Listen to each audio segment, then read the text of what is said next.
to use hotspots to connect to various meetings. So it's a little bit chaotic today, but glad to be here. Thanks, Jason. We understand. Katie? Hi, I'm Katie Ruggieri. I'm the Associate Dean of STEM at Bristol Community College in Fall River, Massachusetts.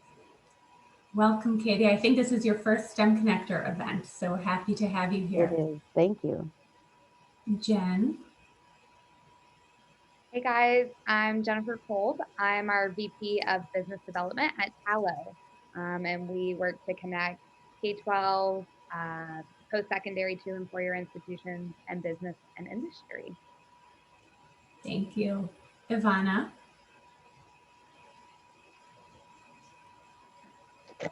Hi everyone, my name is Ivana Jackson. I have the privilege of serving as the Internex program manager. Internex is an initiative designed to support early career talent with corporate partners. We have 12,000 students on our platform and over 170 corporate partners. I look forward to the conversation.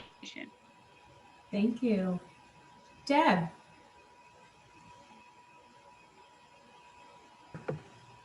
Hi, I'm Deb Struble. I'm with Thaddeus Stevens College of Technology. I'm the Director of Grants, so I'm always looking to make new partnerships and getting our employers more involved. Thank you for being here. I think this is your first event as well. Yes. Great. Danelle?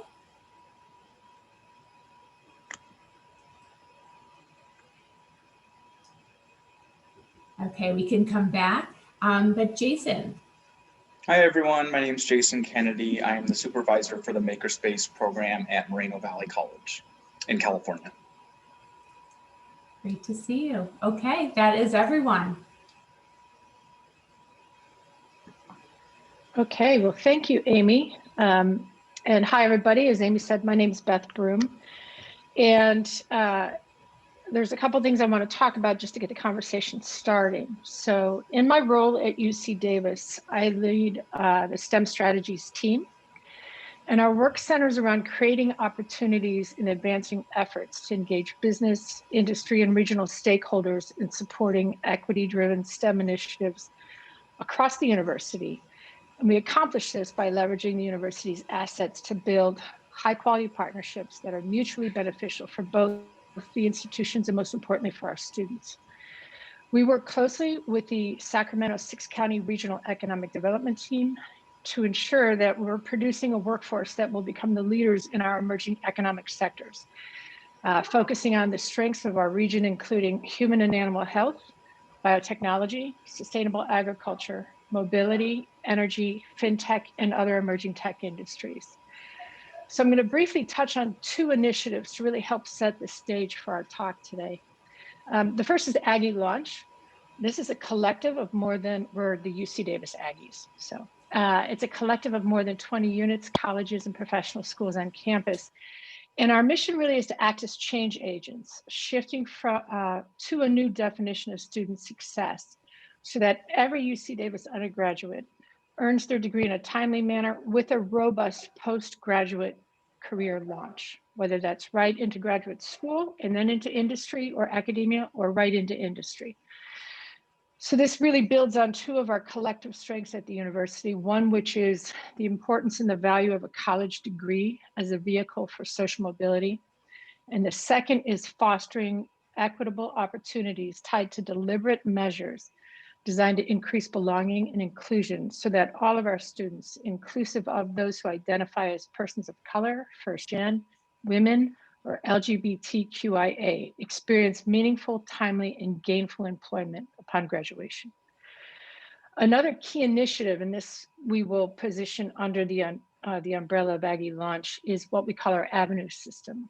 And this is a system that's designed to seamlessly transition students who are historically underserved in STEM from community college to UC Davis, decreasing time to transfer, time to degree. And we do this through a series of wraparound services, mentorship, research, internship opportunities, cash assistance, and targeted tutoring for students. This is a really high-touch system, and it is a system. There are certain measures that need to be hit no matter what discipline we're using. We go with the word system rather than program because if external funding goes away, oftentimes a program goes away. So this is really implemented as a system of institutional and cultural change. Excuse me. So this high touch system is cohort based and currently in play for students in the biological sciences, in engineering, and in computer science. We're currently working on a model that goes community college to UC Davis undergrad to our School of Medicine, focusing on Black and Indigenous scholars. These cohorts tend to be very non-traditional because we do serve transfer students.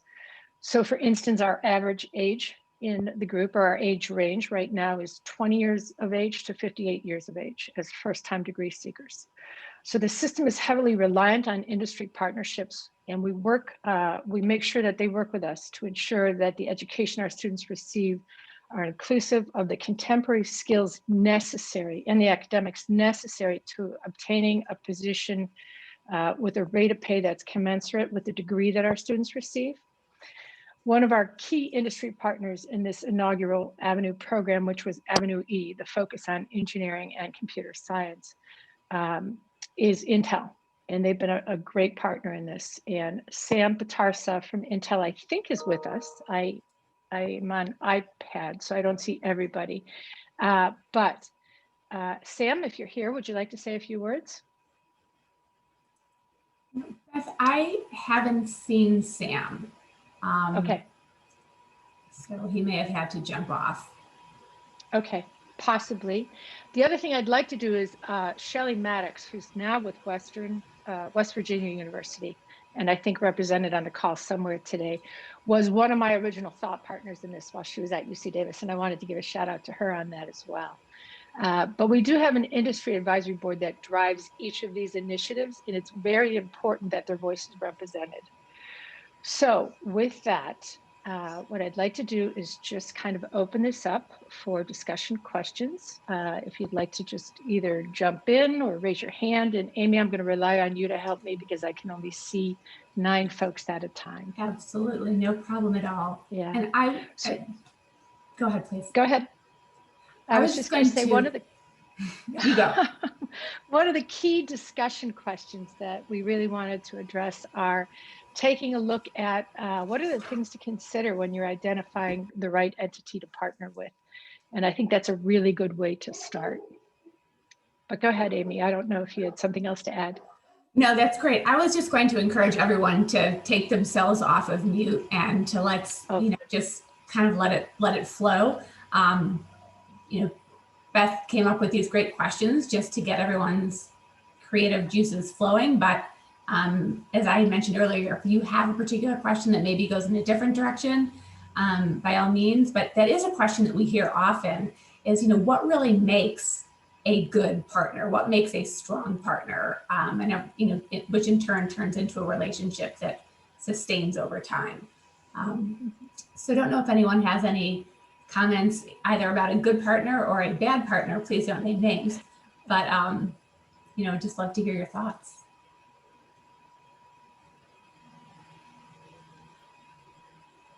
Well, I can also talk about another one of our partners that I'm not sure if they're represented in this breakout or not, but Chevron was one of our early partners and adopters of our Avenue system. And they were a great match for a few reasons. One, they're very UC Davis alumni heavy, so we have a lot of involvement with them. But they had a real commitment to diversifying their workforce. And that wasn't just, a statement thrown up on a website. That was evident by the actions they were taking, by the advice they were seeking, by the groups that they were pulling together, whether they were other industries, professional societies, or higher ed groups. And the greatest part about Chevron partnership is that, reasonable minds differ. And we've had some pretty tough and honest conversations about how unresponsive or slow to respond higher ed can be in terms of what the workforce needs. And then we've also had reverse conversations around how, okay, if your commitment is diversifying your workforce, let's take a look at how we bring that into the community college system so that internships become available for those students Because at Chevron, if you don't have a particular internship, it's very hard to get hired. Well, if you're coming in as a transfer student, you miss that window of opportunity in the traditional 4-year. So we really had to have some very difficult and long conversations about how we do that, but they've been terrific partners for us. Anyone else have an example they'd like to throw out of an industry partnership they may have and how it's worked or maybe hasn't worked? Hi, this is Jason in Dallas. So one of the things that we found that really makes for a lasting partnership is the investment in local talent. So the employers really put a value on connecting with the local community and bringing up talent through the local channels so that talent stays in the area. I think that's so key. And we are looking at that as a region. We are the northernmost UC, University of California. And then we have the CSU system. So Sacramento State is our partner in crime up here. And there's a couple other CSUs that are a little further north, namely Humboldt and Chico. But in large part, that's a very underserved part of the state. So as we look at a regional map, and we look at Sacramento being a 6 to 8 county region, depending upon who's counting the MSA. But we look at from here to the border in Oregon and Washington, we really try to look at educational attainment levels. And once you start to move that needle, which is not easy to do, it takes a long time because it's about a 3 to 4 year runway until you see results out of a graduation class. But once you increase educational attainment at the core post-secondary level, then you are able to quickly impact your economic output and economic vantage point of your region. So retaining UC Davis grads and Sac State grads has been very, very important to us over the last, I've been with the university almost 6 years now. So over the last 6 years, really focusing on, we're not exporting our talent to Silicon Valley anymore, even though they're just 70 miles down the road. We're actually an in-migration site for Silicon Valley talent because number one, we're an affordable region, but number two, we're very young and we're growing and emerging in particular key economic sectors that are important to that demographic. So I agree with you. And it's Jason again. So one other thing too is we found that on the industry side of things, really having someone within the company be that sort of champion. So it's someone there in the company that really, I guess you could say, owns the partnership on behalf of the company. That's because they have a vested, not just a company interest at heart, but they also have a personal vested interest. And so, identifying and finding someone that within on the company side of things, at least, to be a champion for it, for that partnership is I think, also another key thing that we try to look for. Jason, that also helps us having that champion, especially when we're working at the state level, to have one person who's really getting out there in the community and putting a face to the name of the initiative. So I think, having that strong champion is really helpful. If I can jump in here, I'm sorry I didn't hear the beginning of this session. I'm Randy Gushel. I'm with Delaware Foundation for Science and Math Education. And some of the things come from my previous life with DuPont for only 40 years, where I worked on a lot of these things. And I love the comment Jason and Jennifer has said about the key contact person. To actually have, especially a large corporation, often will have involvement with a division or a department and several people doing parts of it. It gets very confusing. Having somebody to coordinate that for the geography you're playing with. And now I want to flip to the other side is the old DuPont, since I'm no longer DuPont and can't speak for DuPont, but we always used to have problems differentiating between the higher ed advanced degree national labor pool versus the local workforce labor pool and the relationships to do that. So if life is simple and you're in a big city and you have all that in one place, it's not the same. But in Delaware, obviously the old DuPont and companies like AstraZeneca and others that are here, even Chase, they can draw from the national labor pool. And the people who coordinate that might not be the same people who are doing the partnership interface in the state of Delaware, even Wilmington, Delaware, for people who might be community college graduates or four-year degrees who want to stay in this area and are not part of the national labor pool. And that sounds like a lot, but it really gets very confusing if you don't really manage that. That's my comment. Thank you. I know for And I'll, oh, sorry. Go ahead. No I've already problem. dove in too much, so you go ahead. I know for Internex, a champion has definitely been important for the work that we do because we work across corporations. So I see JP Morgan's on the call. They've been a value partner, and Dell and Amazon. And then we also have very small entities and companies that are coming on board. And so having that champion, regardless of it being a large company or a small company, has been important for us. The other thing that works well for us is having a pledge. So having our, because Internex is free for all corporate partners and all universities and nonprofit partners. And so having a pledge that our corporate partners pledge to provide an internship that is paid, to provide access to networking opportunities is important, particularly for the population of students we serve, as well as being able to provide what we call stretch assignments. We want to make sure that our students are having valuable experiences at these companies. And that's been really helpful for us as we continue to roll new companies into the Internex family, and has been, even in the virtual environment, has been really rewarding for our companies that needed to go virtual in 2020. Ivana. So, Ivana, I would absolutely second what you just said. And that's a major tenet of what we're trying to work on in Aggie Launch. At UC Davis, one of the things that we're very proud of is 42% of our starting freshmen this year were first generation college goers. And over 80% of that group are students of color. And that's a very significant population change from what a typical UC saw 10 to 15 years ago. And so we are actively working to make sure that each of our undergraduates has at some point in their career a meaningful research opportunity that is stipend based at the university in one of our labs, but also that they have an internship with industry.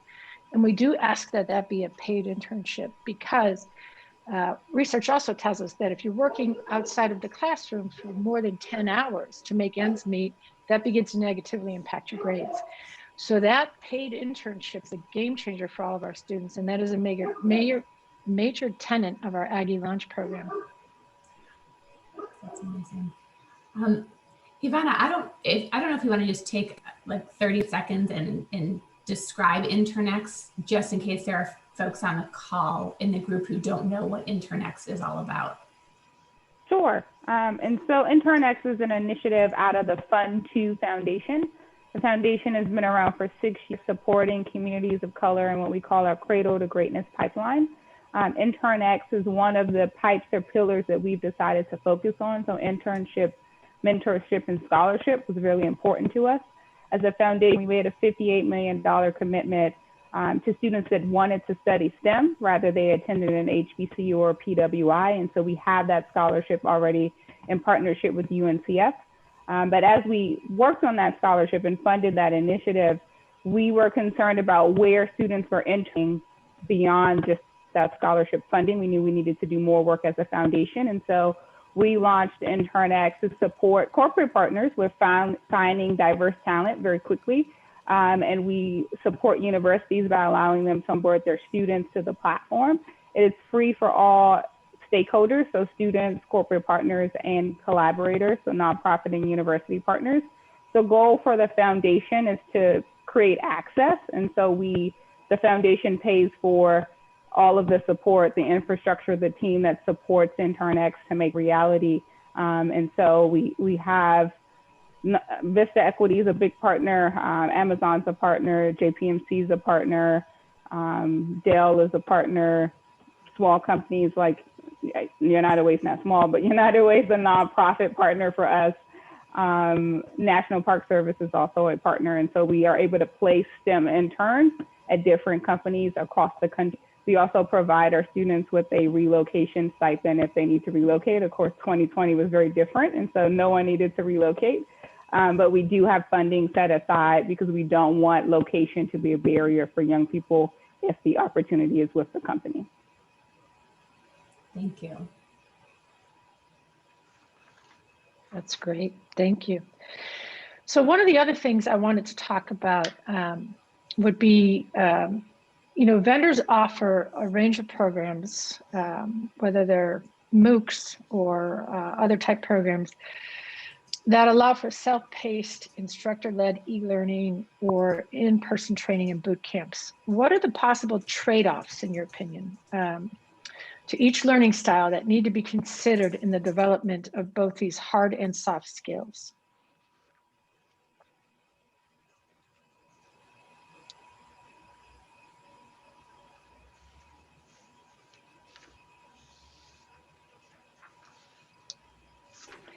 So I can just give an example of one of the things that we do.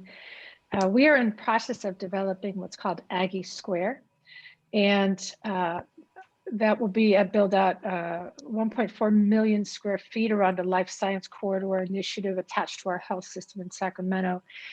And one of the major tenets of that is providing community-based education. It happens to be in a really low SES area. And so we're balancing that fine line between uplifting a neighborhood and not gentrifying it to the point where residents are not able to remain in the neighborhood because of pricing.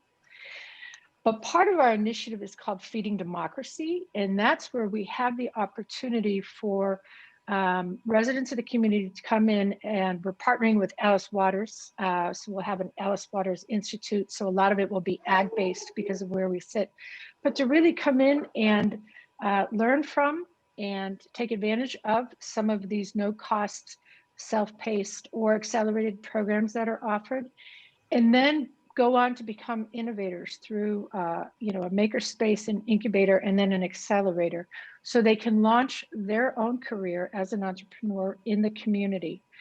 And one of the really fine lines that we're walking is how much intervention is necessary from a professional when you have individuals who are adult learners returning to the education system, who are taking advantage of some of these no cost or low cost and accelerated learning opportunities.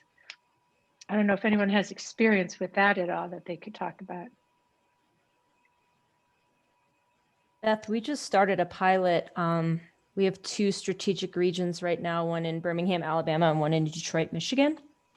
And we offer scholarships for lots of different technical training opportunities. We're not teaching them, we're offering them for vendors to teach them. And we have some that are self-paced, some that are part-time, some are full-time, some are at night. We really wanted to remove barriers for entry for women to get upskilling and reskilling in these regions. And the participants in the self-paced course have a much lower completion rate so far than those in the ones that are instructor-led. And we're also finding the ones that are part-time and at night have a lower completion rate. I think because participants are juggling their everyday lives all day long and their jobs, and then they're doing this at night. So anyway, it's really interesting. Our data is real preliminary because we just launched this in January, but I don't want to remove those programs from our initiatives because I think they bring value and allow lots of different people in different situations to participate, but I'm hesitant in putting a lot of money towards it until we have more data. But it's just some initial observations based on our programs so far. I think that's pretty much holds true across the whole MOOC world. I think the MOOC was supposed to be the great democratization of education, and you see the data now. it's been in market for a long time. That the completion rates are just so low. You know, it's just, I think you need to have the modality that's going to fit. Each person learns differently, right? And it can be any particular topic. You know, is it STEM? Is it more the soft skills? Like, there are going to be a certain percentage of people that can do the self-paced, but as we now know, it's a very small percentage of the people. So that there then has to be these hybrid modalities. Like I mentioned in my session today, that we have Springboard, which has a unique way of doing it, where they leverage the fact that there's an actual instructor, but they record them, so it's on demand, and then they pair them up with a mentor and a coach as well. And the mentorship is really to help, kind of like a TA, if you will, because all the mentors that they use are, you know, deep in the subject matter, so they can answer any questions that might come up while they're doing any of the self-paced work. And they're doing that on a weekly basis. So there's a connection point quite regularly for those people that may have more questions. I think just the self-paced piece is just such a small fraction of the population that it actually works with.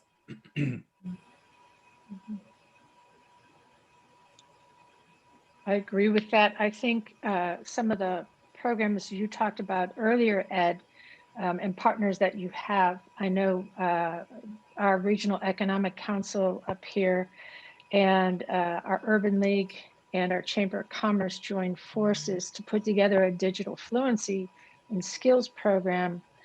And that was done with CARES Act money. And so of the cohort, the first cohort that they did, 39 of 40 successfully completed. And that was a really great kind of pilot for how you can do this in a low cost way, where you do have a coach and you do have a trainer working with you, but you also have asynchronous opportunity for the accommodation needs of working parents or single parents, so that they can pursue some of that learning in their own time. So that, yeah, that's very true. So I just noticed we have 5 minutes left. So wanted to take that time to do two things. One, see who would like to be the lucky brave volunteer to share out some of the key takeaways from our session. But two, just to let anybody you know, in the group, just share any thoughts, maybe related to the previous question or not, but anything that they just want to put out to the group, be it a question, something they want to share about their own organization. You know, I'll tell you, my one question was, you know, from those of you with these meaningful partnerships between a post-secondary institution and an employer, does it make a difference? Like, have you seen any difference in when the employer or the business sector comes to the university first, or to the post-secondary institution first, versus when the post-secondary institution approaches the employers? That's just something that I was curious about. So anyway. Well, I can add, Amy, to that. In Tallow World, we represent about 1.25 million learners across the country now. And we've seen that partnership happening to go out to our audience. Recently, we did this with the Mayo Clinic and the University of Minnesota Rochester. And I don't know that it's about it being a university or it being a company that gets in front of the student first, but it's about brand recognition.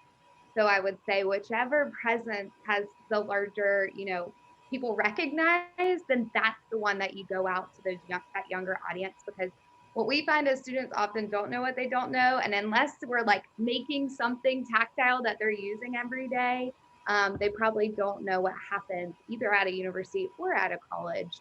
So I'd say in partnership, if you're working together, whichever one initially has that better brand recognition, we see more interaction from our students.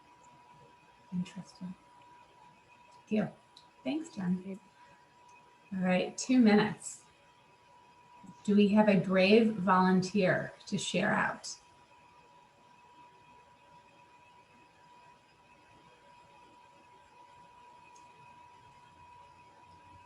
Katie or Deb? Wants to bring that up?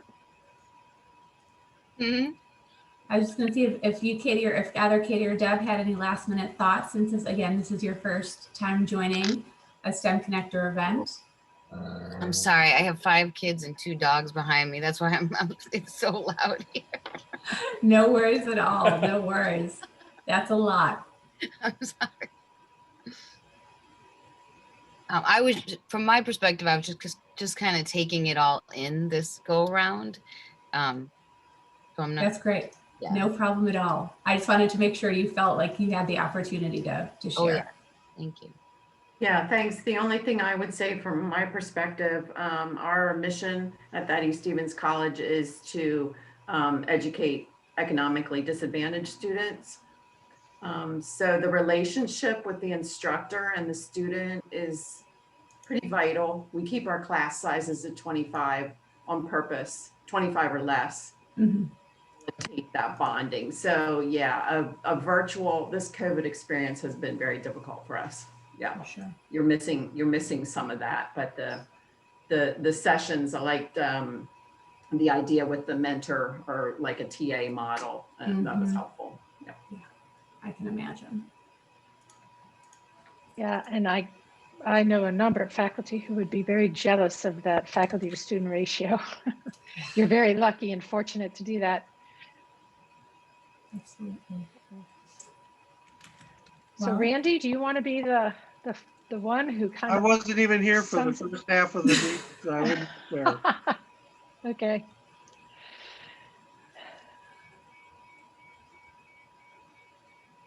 So I can go ahead and sum it up if you want, Amy, to the group. Sure. If you don't mind, that would be great. Sure. And then anybody have any last minute comments that they want to make or questions? So although it was quick, I hope it was helpful. I was just going to ask one quick question. Is you're talking higher ed, and I always differentiate between the flagship research universities versus the colleges and universities that are for everybody, so to speak. And I know UC Davis very well, one of my favorite schools, because you are a major research university that has a very local feel. But is a lot of this partnership discussion focused more on those not big powered research universities? I think it's a both and. I don't think it has to be an either or. I think it has to be a both and because the need is so urgent. Just that the research universities might not have the infrastructure and people as opposed to the great professors doing research and, oh, you have to do something in the community. Where's my postdoc? You know, as opposed to having a program. That's why you see more offices like mine starting to emerge in higher ed, especially at R1 institutions. And as far as I know, we were the first, but we're kind of the complement to academia. We're the move fast and break things, eliminate silos, be outward facing. I love that. Yeah.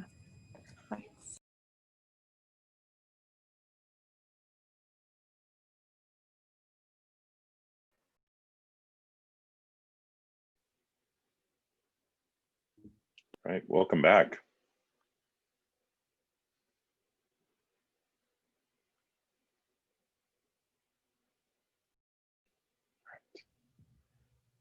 All right. Amy, do you want to lead the this part? You're muted still. Like, how many months will it take? Well, I could tell you that we had, it took a little while to get us going, but we had some really strong ideas across the group about, you know, what are some components of a meaningful partnership. So I'm just going to start with our group, if that's okay with everyone, even though we were group number 2. But Beth, would you like to share out sort of what we talked about, highlights in our partnership session? Sure. So I think one key takeaway is the value of the paid internship, which solidifies the partnership between higher ed and industry. That stake in the ground is so important as we look at moving students of color, first-gen students, women, those that are LGBTQIA, any of the underrepresented groups in STEM into industry. That internship allows them to build a network, to have a mentor, to have a role model, and to really expand their view of what career opportunities are available within the context of STEM. I think the other thing that we talked about is for those resources that are asynchronous and openly available to those who may not be in a post-secondary institution, but looking to upskill and get into career, really that hybrid model of coach or TA or facilitator leans more towards success for that individual. So those were a couple of the key points. Thank you, Beth. Would love to hear now from the group that focused on skill building through project-based learning. Did anyone volunteer to be the report out expert? I volunteered, Amy. Thank you, Dr. Gravine. You're very welcome. So there were some really interesting things that came out of the group. There was a lot of discussion about design thinking and the importance of design thinking and not needing to be perfect. People understanding that it was creating the mindset around try, test, fail, reiterate instead of this need for perfection. Also talked about bringing the design thinking and opportunities to the community, having the opportunity to just explore things without having a grade attached to it or without having, that high stakes thing going on. You just got to play with things and sort of learn some of those skill sets. We talked some about Zoom communication and having the need for an entirely different skill set when you're going into the workplace now, when you're having to communicate with these little boxes on the screen as opposed to talking to people and having to adjust how we communicate with people. And we had a great discussion about the Tallo platform and some of the things that they're able to do for students with, and I like the part about talking about social projects. They could include things about their social projects. And in this day and age, we really need to be having that conversation.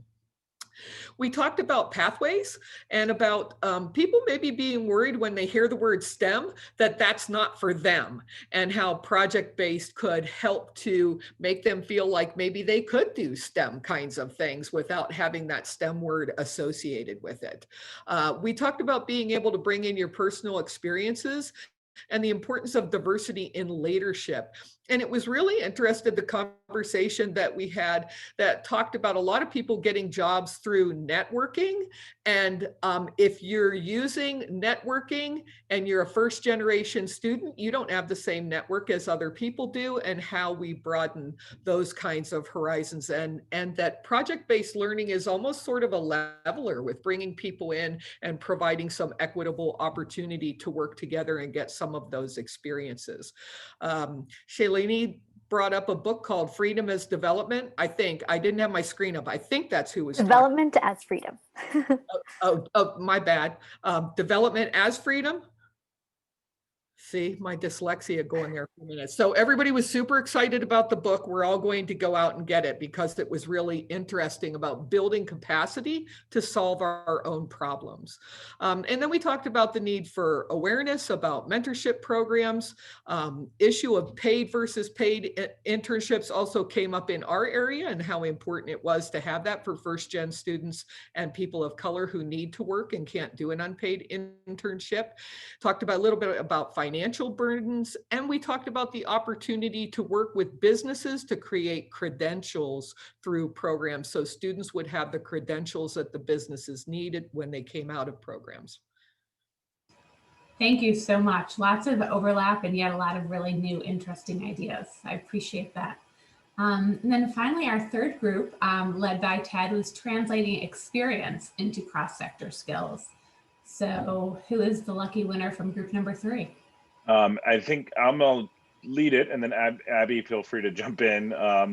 We had it was Abby, Oya, and myself from the STEMconnector team, and Roy from Dallas, and then it was JP Morgan folks and Walmart folks. So definitely was informed, and we had sort of different approaches to translating, which is is mostly a reskilling type of endeavor, but also, as we talked about, can be an upskilling endeavor.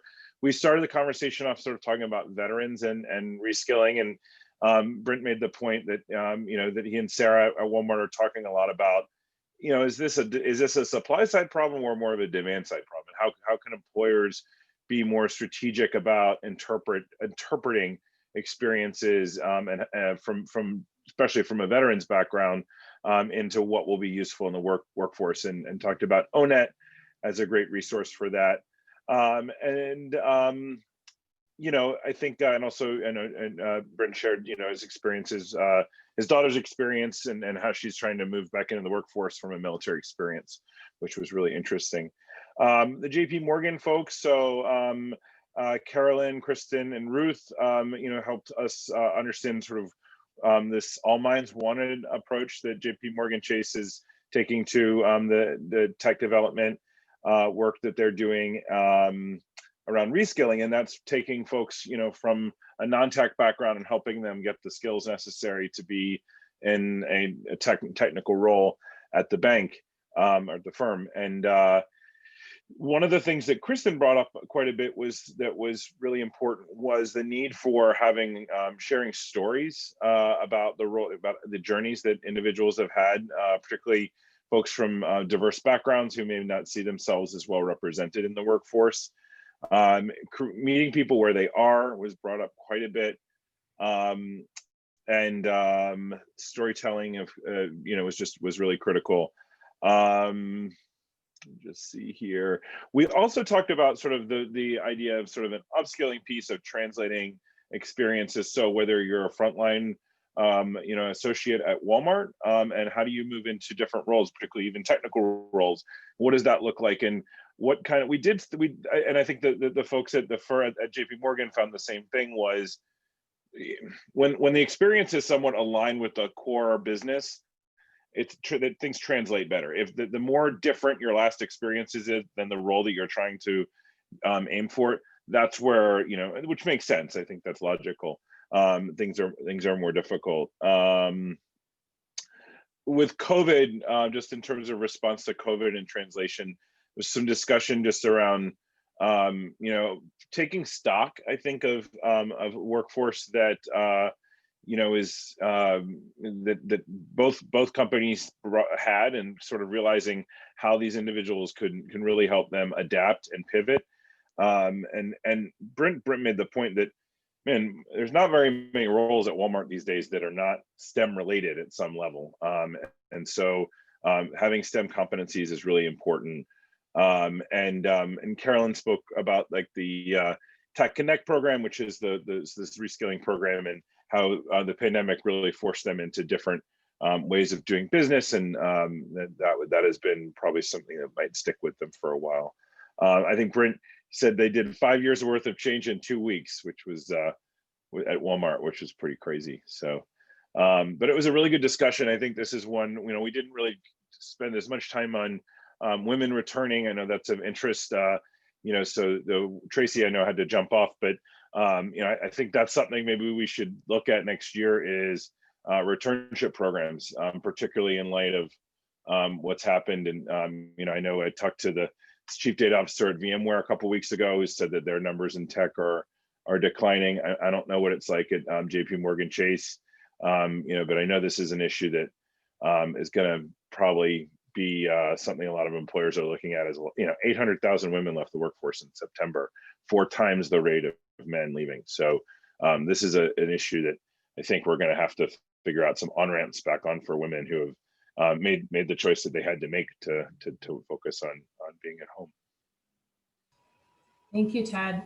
I know that this was just a short piece of a much larger conversation, but I want to encourage any of you, if you have additional ideas, if you want to be connected to folks in your group, if you don't have their contact information, or if you want to explore some of the conversations from the other groups, please do reach out to us, and we would be happy, to connect you where it makes sense to do so. We now have about 15 minutes left.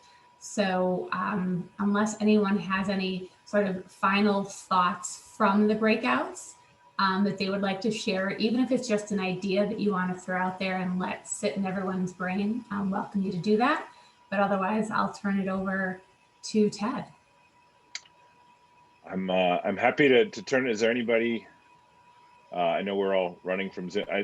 Roy Bond said he had been going since 8 a.m. this morning, and he has 4 interviews, so he had to drop off so he could walk around for 30 minutes. So I know a lot of folks are going from one thing to another.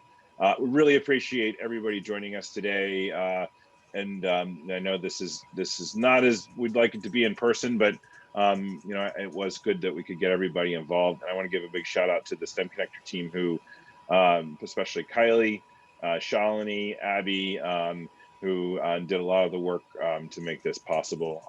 Abby's paper, we wouldn't be here without it. So thanks everybody, and we'll see you in 2021. If I'll be reaching out to some of you for end of the year conversations or just to chat. Have a great day. Thanks everyone.